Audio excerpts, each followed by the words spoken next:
The biggest wins of the Path of Exile 2 0.3 update. Path of Exile's 3.27 update is on the horizon, and we're going to be getting more information on that patch soon, but I wanted to take the opportunity in this video to wrap up my coverage on Path of Exile 2's 0.3 update. Now recently I've been going over some of the big issues that I have with the game in individual videos on each topic. This is probably the best one, I think, the gear problem one. If you haven't seen that one, I would recommend that one. It kind of talks about how most of the power is like tied to the gear and the passive tree doesn't really feel that way, and then plus the levels is an issue. It is a pretty good video. Well, I think it's important to discuss everything that this update did right, and there's a lot of things here. Okay, I'm going to take my guess here. Actually having the full league mechanic. Adding better movement speed, because movement speed definitely got an upgrade this patch. Adding more towards the passive skill tree. Sort of the mid game doing late game changes, and then the additions of crafting. Those are going to be like my guesses, because those would be mine anyway. That comes ahead immediately. Has easily been the most fun I've had playing Path of Exile 2 so far, and I believe the game is going in the right direction now, which is not the vibe I had coming out of patch 0.2. True. So let's get straight into it, beginning with the biggest positive of the third Edict's update for me, which is crafting.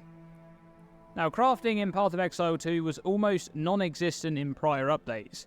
There were methods to craft very good items, but they were reserved for high-end crafters, utilising omens that simply did not exist for the average player, and as a result... Yeah, and it was basically identifying with extra steps. Somebody said that one time, and identifying with extra steps seemed to be like the perfect way to explain that. Result, they were extremely expensive. But patch 0.3 has introduced powerful crafting mechanics to Path of Exile 2 in a way that enables crafting at all budgets, not just at the high end. And they've done this with three primary changes. The first is the introduction of greater and perfect currency, for example, greater exalted orbs or perfect transmutes, which essentially cull lower level modifiers from the possibility of outcomes upon use, resulting in much better modifiers. You may still get a modifier type that you don't want, because the level restriction on modifier culling cannot completely remove a modifier type from the pool, but it does provide a very powerful method to secure much stronger modifiers by skewing the odds in your favour. Now this has been a great addition to Path of Exile 2, and it's something that has been missing in 0.2 and prior, a way to add serious value to dropped bases. Before 0.3, I thought that an Orb of Scouring would eventually be added to the game to allow you to reset items to normal rarity and essentially go the route of PoE 1 crafting. But after the addition of greater and perfect currency items, I can now see the vision for crafting in PoE 2, and I like where it's going. Yeah, but I think most people were expecting like Scour, but I did not like the process of like Scour, reset, or spam alteration orbs. I just didn't find that very enjoyable in PoE 1. I understand why it exists, but the concept of having like literally 3,000 like alteration orbs, I'm just seeing they're holding shift and like click, click, click, click, click, click, that type of concept, didn't really like that. The new tiers of currency weren't the only changes to crafting. We also have the overhauled essences, which are now much, much more useful than before. Greater essences guarantee a particular modifier when upgrading from magic to rare, while perfect essences provide an add-remove modifier function to apply a special modifier in return. These changes have been great in my experience playing through this patch. Thanks for the raid, buddy. How you doing, man? I used almost all of the essences that I dropped in my first campaign playthrough at League launch to secure valuable modifiers like flat damage on my weapon or resistance on my armor pieces, and I've also had a lot of fun playing around with the perfect essences for some higher-end crafting projects.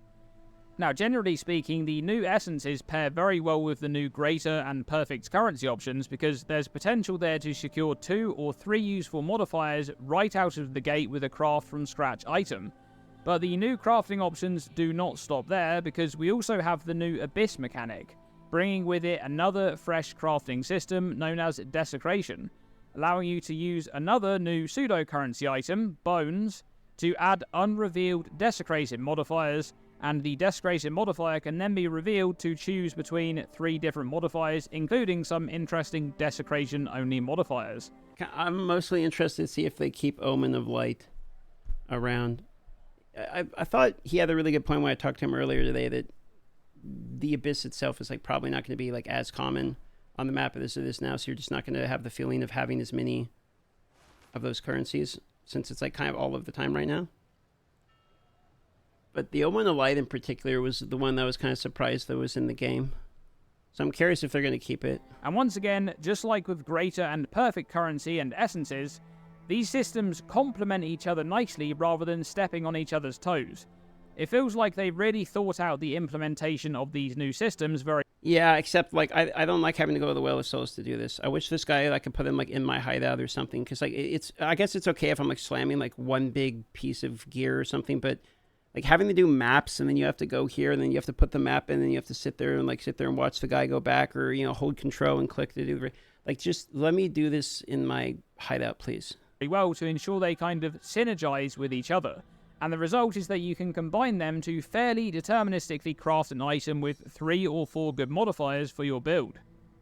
Now beyond that, there's the new omens and other things for higher end crafting, which is exceptionally powerful right now, and if you have access to enough of the right currency items and omens, you can almost craft any item in the game from scratch. And I do think crafting at the top end may be a tad too powerful right now, but regardless, the changes to crafting in patch 0.3 are a giant W for Path of Exile 2, and I'm interested to see how they go about implementing Abyss into the core game and seeing how accessible desecration crafting will be in 0.4 and beyond. Okay, moving on from crafting to another massive positive for patch 0.3, it's asynchronous trading. Oh wow, dude, how did I forget about this, dude? I forgot about this when I was making my guess on whether he was going to go through the list. The new trade system does not really have any. I mean, it can be kind of laggy sometimes going to hideouts, but I guess just the way it is. There isn't really like any issues with the trade system that I ran into after using it. I thought for sure it was going to be buggy and exploited and all that. I guess there's the thing where like people are purposely getting themselves banned to price fix, and there's always like some annoying person, or like the Orb of Annoyment thing where everyone's playing Orb of Annoyment as prices is super fucking annoying. I hate those people. But outside of that, the trade system's actually been like a lot cleaner than I thought it was going to be for sure. Mostly a solo self-found player, but this league I had to try out trade with the new systems being added, and really I cannot say enough good things about the new trade system. Yeah, it's really How good. they managed to pull this off in a way that seemingly has very few or no issues from the very start is completely beyond me, and this new system is everything that players have been asking for years in Path of Exile 1, and now that it's been added to PoE 2, I expect PoE 1 will get it soon, if not in 3.27. And this is just a huge win for Path of Exile players overall. So the asynchronous trading feature allows you to browse instantly purchasable items through the trade website or in-game, and then you can spend some gold to instantly teleport to a player's hideout and buy their for sale items directly from their sale stash, without the need for them to be there to make the trade. This means that they can continue to map or do whatever they're doing, and they don't even need to be online for the sale to go through. Now there's a few things to say about this feature. Firstly, in my own experience, I had a build idea that required a unique item with a specific corruption modifier, and none of them were for sale on trade listings. Therefore, I needed to purchase a bunch of them and corrupt them myself in the hopes of finding the right corruption modifier. I think I remember it being like a 1 in 25 or something like that to get the right outcome. Now in the old system, this would mean I'd need to message each seller individually, wait for them to respond, and then... Or more than likely, they actually don't respond, and then you're spam DMing a million people, and then maybe 3 people respond all at once, and all send you an invite at the same time. Teleport to them and wait for them to actually sell the item to me. Which was super annoying. Which would be okay-ish if every seller responds, but that's just not how it works out at all. Especially for low-value items, you'd message a bunch of sellers and rarely ever get a response. Yep. On top of that, you could only interact with trade listings where the seller was actually online at the time. But with this new system... The online portion of it is like one of the biggest parts of it, because now you can actually buy shit from people that like aren't in the game currently. So even if somebody like quits the league and puts all their gear for sale, like you can still buy that stuff. That stuff's still in the economy. It just doesn't disappear. This type of interaction is massively improved.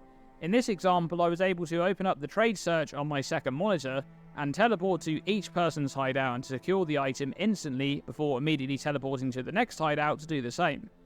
I think I ended up needing around 30 items before I hit the right corruption outcome, but the whole process took maybe 7 or 8 minutes, which is a giant improvement compared to the old system, and sure, I did spend some gold to do it, but it was well worth the gold spent. There's a couple things that need to happen. You need a way of being able to pin the thing you're searching for. So what happens is, let's say you need to buy, like you're saying, like 10 of the same base ring.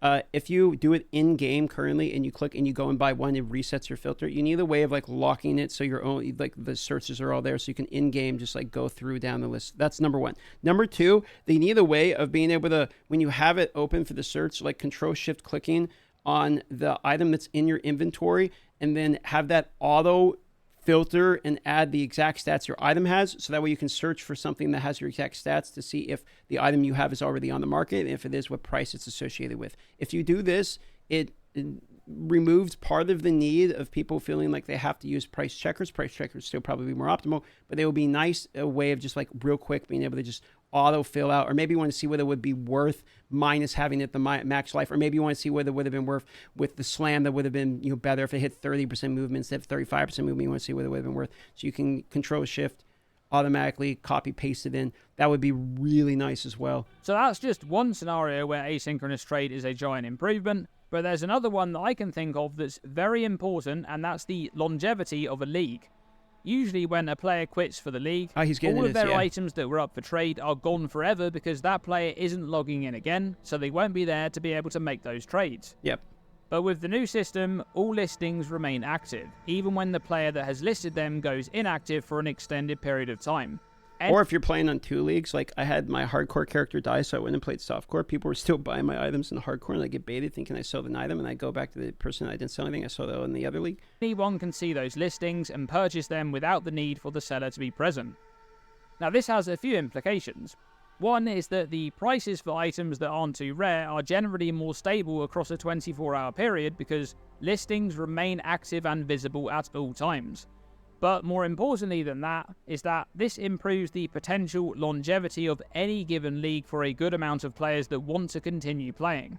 This is because they're still able to purchase things that they need to continually make new characters or improve their current characters, as the supply of items is less impacted by player retention, and I think that's a great thing. Now, there are a few annoying things going on with some scam attempts and similar things like price fixing with the trade site not correctly adjusting for currency values. Or for banned players. All of these issues can be improved over time, and overall, asynchronous trading is another giant win for Path of Exile 2. Yeah, that was Now, moving huge. on, it's a big one. And also, just to add to it, like I'm super surprised it did not have as many problems as I would have. I thought there would be a significant amount of problems. I even said before launch, like, I'm sure it's going to be a little rough, but we'll make it work. And it really was kind of flawless, like, first time. And it's just not incredible. Flawless, but close. The interesting thing here for me is that I wasn't actually that excited about Act 4 going into 0.3's launch, and this is likely due to playing through Acts 1, 2, and 3 and their cruel versions so many times in 0.1 and 0.2, that the fascination with the campaign was dying out a bit for me. Yeah. Even though it was great quality and the most fun part of the game for me, it was quickly becoming less and less interesting. Yeah, that's fair. But the introduction of Act 4 has completely reinvigorated the campaign for me, and I think it has a lot to do with the removal of Cruel and the story continuity. Together, that has been a big improvement. But it's also just the fact that Act 4 has an incredibly high quality bar. You know, looking back at the early access launch, I remember thinking that Act 1 was so good that I didn't know how they'd be able to top it, especially with Acts 2 and 3 not quite reaching that level of quality in my opinion, but Act 4 has hit that quality mark and then some. In my opinion, this is quite comfortably the best act in the game now, and in a similar way from the early access launch when I was thinking about how Act 4 could possibly reach Act 1's quality, I'm now wondering how Acts 5 and 6 will be able to top Act 4. It's I'm looking really forward good to seeing what they can come up with for the remainder of the campaign. The other part is like the different themes and settings, because it's a bunch of different islands, so you kind of have like a different theme and vibe from each of the islands, both from like a lighting perspective as well as the creatures you fight, etc. It's just really nice, and the bosses were all fairly unique themselves. They all had very different mechanics. So overall, yeah, this Act 4 was surprisingly good. But for Act 4, there's so much that has been done right here. I love the Except choice Yama. I died to Yama today. 100% not a skill issue. It has nothing to do with me. It was completely the game's fault. And so therefore, Yama's a problem, and nerf, please. You have to freely go to the islands in any order you want to, and I really enjoy how distinct each island feels compared to the next. Also, the areas just look incredible, and I think generally speaking, the progression of the campaign now compared to 0.2 feels so much better. I know that they have made some changes to monster life and a few other balance changes towards the middle and the end of patch 0.2, and these have made a great deal of improvement to how you feel progressing the campaign. I think there are a lot less of those moments where you really feel the desperate need for a gear upgrade because everything is a bit more streamlined. And part of that, of course, is the addition of Abyss, which notably we may not have in the bulk of the campaign in 0.4 onwards, but we'll have to wait and see on that one. The interesting thing though with Abyss in the campaign is that it just felt amazing to interact with, right from the very beginning. It felt rewarding to do because it meant you could semi-deterministically craft your gear with desecration crafting, which is certainly part of the reason for the campaign feeling a bit less of a slog this time around. With that, and then you also get like the guaranteed drops. You get guaranteed exalts, guaranteed lesser jewelers, like things like that through doing the Abyss as well. So completing it kind of always gave you that little bit of a power boost. Was super nice. Because our gear power level was generally higher with these added modifiers taken into account. Lastly, in this section, I'll mention the interludes. 3 mini-acts designed to temporarily take the place of Act 5 and 6. These are way better than I thought. I don't have too much to say about these. I think they're just much better than replaying an act or two again. And I know they're placeholder, and they said they didn't put much like time and effort into them, but they feel good. It feels like you're playing the campaign, not as much as Act 4, obviously, but like these were actually way better placeholders than I was assuming. I kind of honestly thought it was going to be maybe a little dog shit when I heard they're doing interludes. I was like, okay, well, it's going to be like a boss rush or something, and you're like really cookie cutter, like they're just going to be very rushed. But it really didn't feel that way. I mean, it feels fairly unique. And GGG are the masters of asset reuse, and I don't mean that in a negative way either. They are just so good at repurposing assets really well in a great way, and the most recent showcase of this is the interludes, most of which is repackaged assets. And I really like how they were able to reuse some of the end bosses from the interludes and Act 4 in new endgame maps to make some interesting encounters there, and tie that in with the new lineage support gems, which is a perfect segue. Support gem changes. Now, I will say that I think there's a lot of work to be done here in regards to balance. Obviously, removing the support gem limit was a huge change that has left some extreme imbalance in the game. A good example is multi-projectiles on every grenade skill, which is just crazy powerful, especially early into the campaign. However, overall, I think this is a great change. The old system was a novel idea, and I think they probably could have followed it a bit further to see where it could go, but ultimately they scrapped it in favour of being able to use multiple of the same support gems, and I think this is just more freedom for the players, less... Yeah, I mean, it is. I would have been okay also like continuing with the single support gem to see where it could have gone. Maybe it just would have made the game worse that way, and this is just objectively better. But like it, you know, I kind of liked the old style a little bit. I just don't think we have enough options for it really be a viable solution. Restrictions, and it should therefore be a good thing for buildcraft going forward. There will, of course, need to be quite a substantial rebalance of support gems following these changes, because we still have some of the remnants of that old system in the game, but I think it's going in the right direction. Now, lineage support gems are also an interesting addition to the game, and once again, overall, I'm a fan of these. I think having a class of support gems that are kind of chase items is an interesting concept, especially with some of them having these were really drop locations cool. So they can essentially be target farmed. And it has added an additional layer of progression to your character in many cases, where a lineage support gem may be an obvious upgrade to a normal one, but even better than that is when a lineage support gem may offer you a new angle to scale your build, and you can then take your build in a new direction, and I think that's a really fun concept. Now obviously there are concerns here once more for balance. Some of the lineage support gems are just a bit ridiculous. Yeah. Rakiata's Flow and Atalui's Bloodletting come to mind here. But once again, like the imbalances that the removal... Although the flow wasn't as crazy as I thought it was going to be, because a lot of the, like, you know, lower tier mobs don't really have much LE res. This is way more crazy when you get a map mod that's like plus 40, you know, LE res, or anytime you would see like in Chaos, Trial or something. This is like a random example. We have plus res. Anytime that you can give the mods more res, this was even crazier. Better on bosses. Not as crazy as I thought it was going to be for clearing. But if you get the map mod for when you automatically just gain a fuckload of damage. The support gem limit have caused, these lineage support gems can also be addressed in time. Now lastly, I want to discuss the introduction of the sprint mechanic. Once again, I think this newly introduced system is one that will need a lot of fine-tuning, but I think it has been quite a good addition to the game overall. The major issue I had with this was what they fixed, which is coming out of the sprint, coming out of a dodge row, it could engage into a sprint fairly easily, and there wasn't those iframes that they added later, so you could get stunned coming out of a dodge row very quickly, and that was very annoying.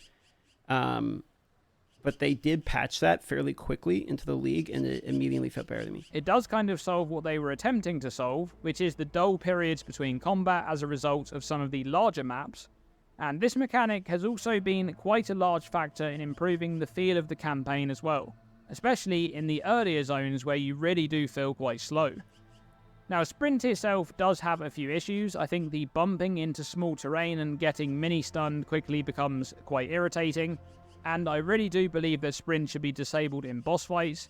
I feel like they went out of their way to design all of these interesting encounters, like Doryani's Hover Slam, for example, where you need to get out of the way in the last moments of that slam, or the exploding boss that chases you in Act 2, or even the Arbiter's Falling Meteors phase. All of these mechanics just feel like a joke when you're able to sprint and completely trivialize them. That's very true. They were designed not with sprint in mind. I would be okay with sprint being removed from bosses in general, so that way they don't have to constantly think about sprint when they're designing stuff going forward. I think that'd be fine. And I just think it would be a bit of a shame if that remains a thing, but on the whole, I do think that sprint is another positive for patch 0.3. Now overall, I just want to say at the end of this video, I've had the most fun playing this patch compared to 0.1 or 0.2. True. And the game's not there yet, but I'm excited for the direction that Path of Exile 2 is taking. And I'm especially looking forward to 0.4 in December, because we already know that it's supposed to be a patch that's primarily addressing the endgame, which is arguably the area of the game that's most in need of changes right now. Oh, yeah, I would completely agree. It is the part that is in most need of focus, is what I would say, because campaign's fine now. Like, you can play through, like, campaign is fine. It is not a slog as much anymore, if at all. Like, campaign feels good to play through. I did it like almost 10 times this league, and by the end of it, I was getting sick of playing the campaign, but that's just because I did it a lot. That's not because, like, the campaign is bad or anything. The end game obviously could use some changes. Crafting is significantly better. I feel like the Atlas passive tree could definitely have some focus, which is part of in-game. Still like to see some focus around the passive tree in particular, but yeah, no argument here. The end game is definitely the next focus. So I'm interested to see exactly what they're going to cook up for that update. But that's going to be it for this one. Thanks for watching this video, and as always, stay tuned and stay safe. 0.3 was just encouraging because 0.2 was so bad they literally dropped to, I don't remember if it wasn't just mixed. Wasn't it like mostly negative or something on the Steam reviews, which is just kind of like, it's kind of crazy to see that with how much, like, I consider, PoE to be like an actual very good game. So seeing like the mostly negative reviews was kind of wild to me. But that's what happens when you release kind of something that makes the game seeming like it's actively worse. So 0.3 being so much better, I've said it before, but I think basically it's like a sigh of relief for people. Like, thank God. Like, we don't have to worry about the development of the game just being dog shit after dog shit after dog shit leagues or anything like that. So if 0.4 is good too, then that's going to be 2 good league releases in a row. And if I remember correctly from the Destin interview, when he was talking about full release, I think Jonathan said he wants 3 well-received leagues in a row before they start considering like releasing into full free-to-play, out of early access. Like, they want to be able to feel like they've got that under the wing where they can do 1, 2, 3 leagues that are well received in a row. That's what I think I remember from the Destin interview. And if that's the case and 0.4 is good, then that would mean we have another 4 months from December, January, February, March, April, meaning April at the earliest, if that remains true, for full release. But I mean, for full release, we still need classes. We still need the campaign to be fixed. We still need more in-game. Like, there's a significant amount still to come. But 0.4, we know at least it's going to be in-game focused, but we also know the Druid's coming for sure, because in that same interview I'm mentioning, they also mentioned that Druid is confirmed for 0.4 at least. So it's more than likely, if I had to guess, full releases, I would say a year away, probably December next year, something like that would be like my guess, because we need too many classes still, and the campaign still has to be completely done. So there's quite a bit. And they did say that the classes themselves don't all have to be completed in order to release the game. Like, they're okay with releasing the game into what they would consider full release without all 12 classes in the game. So we might actually we'll see that. But I know we need new weapons, man. You need new weapons so we get more skills. You have to have daggers. You got to have swords. We need axes. We need multiple different classes. Druids in 0.4. I'd love to see Templar. We need Shadow, or I think it's called Assassin, right? That's what it's called. I forget what they're calling the variant of Shadow in this one. Definitely need all the classes going to the game. But looking forward to 0.4 in just December. But until then, we have Path of Exile 1, which launches October 31st. So we got something to hold us over in the meantime.